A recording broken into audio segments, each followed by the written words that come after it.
Hello everyone, this is the first video of my blog series, and it will be kind of exploring what the conception that I've initially put forth to you of an Islamic worldview.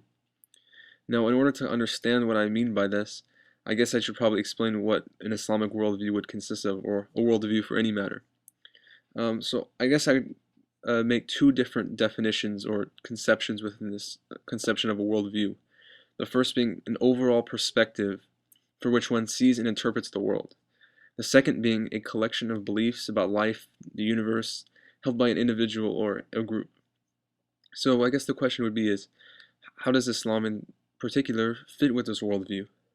Well, it seems to me that Islam is not simply a spiritual faith, or rather a faith of dogma, or that's consists only of ethics and spiritual matters.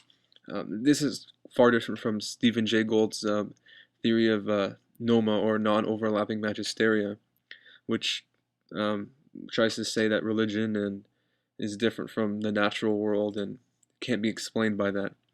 In my view, that's an Islamic view is quite contrary. It seems that the physical world is intertwined within this conception, and the meaning of the word deen, or religion, in Arabic, actually means that it's a way of life. It's very comprehensive. It's not um, only for one particular group of people, or it's not only for certain matters. It's for everything.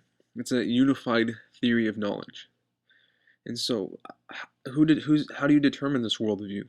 Well, I think it's interpreted in many ways. First, by just studying the Islamic perspective, whether it's theology, jurisprudence, ethics, but there's another way you can doing it is by studying the natural world, studying science, philosophy, history, all sorts of these different fields that we've built universities for. And now, who determines this worldview? Well, it's really expounded by the sources of Islam, the Hadith and the Quran. And Islam is the basis for understanding your worldview. So, in order to see the worldview the way that Islam wants you to, you see what Islam says and you base it around that framework. So I guess an objection would be, well, that's kind of a diverse field of study, right? I mean, who's to come up with the worldview, and everyone has their own different ones, right? Well, it seems to me that this point isn't quite as strong as initially, you could think of. It seems to me that the worldview is common to many people, and it's based upon the firm statements in the Islamic faith that almost everyone agrees with: the unity of God, the prophethood, or whatever it may be. It seems to me that it doesn't seem as quite wide variant as people may like to think. It's not, people don't question how many gods there are. And it seems to me that the framework is very similar. We have the same text, the Quran, which is universally accepted by all Muslims. And that in this way, we can see that there's a coherence to this interpretation, and that it's not simply 100 different ways of seeing it. It's a rather comprehensive view. And in reality, these interpretations flow within the existing framework that we're given. So naturally, there are different interpretations, and that these interpretations are accepted within the bounds that we've created. And so, in a way, worldviews are another objection, I guess. Worldviews are different across all cultures, and that the fundamental outlook is different for everyone. There's no real unified worldview. Well, I actually think this is a good thing, and I think that it's not necessarily objectionable. In fact, the fundamental outlook and principles are all uniform in an Islamic worldview. You see the world created by God, given to human beings to do good on this earth. And I'll expand more on this worldview as I make more videos and upload more videos, but the basic idea is that there's a uniform theory by which we are to look at the world. Now, what about the different cultures, I guess?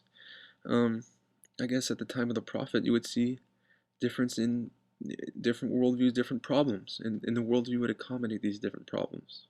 For instance, you had paganism, polytheism, uh, slavery. Today we have our own problems. We have war, poverty. Mutual understanding is very difficult as well. So the worldview is meant to address the problems that are current in society and to help alleviate them in a way. And so our worldview, although it's the same, the target can be different, and that kind of adjusts the way people see it. So in conclusion, I guess you could say that the principles are all very uniform, very easy to understand if you read the Quran, Hadith, and listen to what scholars have been telling us for centuries. It's a rather uniform way of thinking, and that this worldview can shape the way we see the world, interpret the world, and act. And I've put together a video, and I hope that this video will give you a different perspective and maybe some inspiration as well. So enjoy.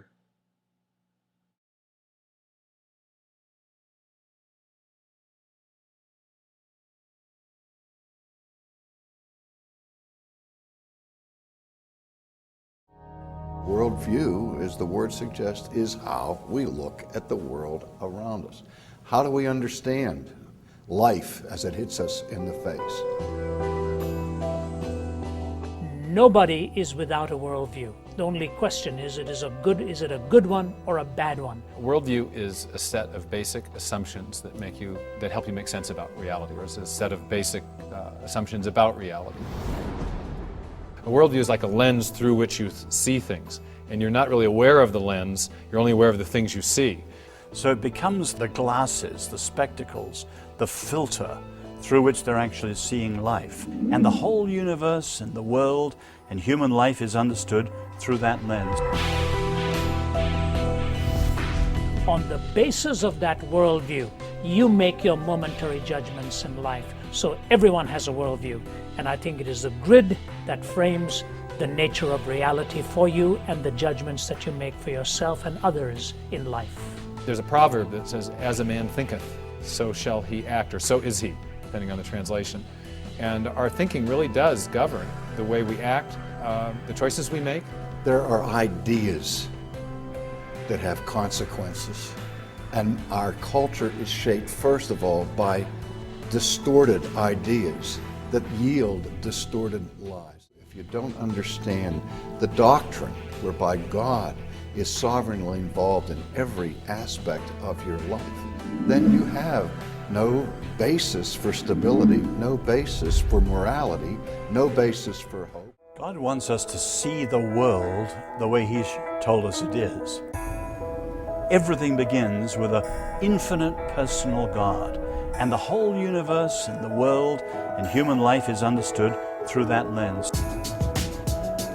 Whether we're talking about sociology, we're talking about anthropology, we're talking about science or history, law or politics, economics, it does not matter. You can trust that God has given to us the framework of truth from which we can stand upon and live. That's the secret of freedom.